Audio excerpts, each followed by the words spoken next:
Police Minister Bheki Cele will today visit the Sophiatown Police Station following shootings in Westbury in recent days.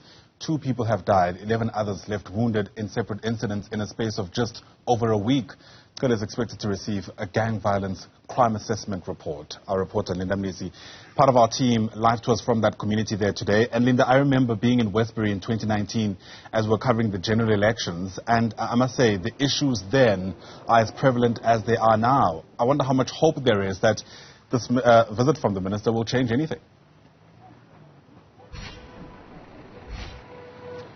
Well, there's been calls, even from neighboring communities, particularly colored communities, for some intervention. In fact, I've seen some statements made from the community of El Dorado Park saying that this needs a presidential intervention, and because it wasn't, these other communities, that's why there's been slow intervention, particularly from government. So this is a much welcome, visit by the minister. But you'll remember it's not the first one. There's been quite a number of visits from officials in this area because of many of the same issues, really. You speak about issues around gang violence, you speak around issues of drugs that communities have been raising for years. And, this is one of those visits that will once again help authorities really make more promises to the community. But what's different about this time, Ayanda, is that you find a community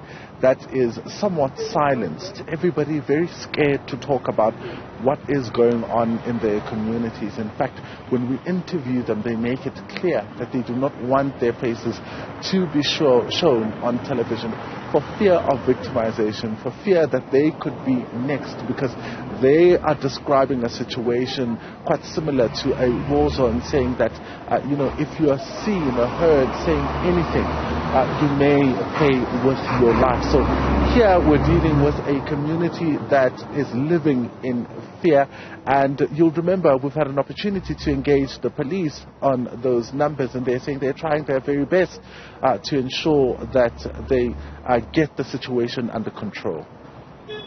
How would you describe what the mood is like there at the moment? I mean, this is a community that's been, as we mentioned earlier before, saddled with these shootings where 13 people were affected at least.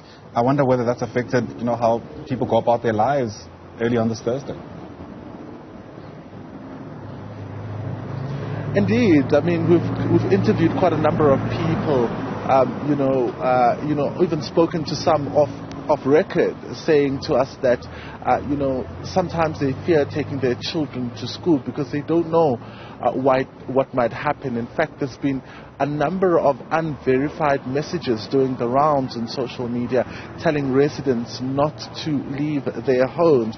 We understand that in other communities as well, in other colored communities as well, there's been similar messages that have been making the rounds, telling people to stay in their homes because of this kind of violence. So you're getting a sense that the community is living in fear and feel that the police really are not doing enough to try and assist them in bringing this issue of gun violence in their area under control. Police have confirmed that these shootings that we've been seeing are indeed gang related, but at this particular point they cannot link this gang violence to the killing of an alleged gang leader that happened last week. So, the community at this moment is saying that police have really not been doing enough. You speak to police and what they have to say about their plan.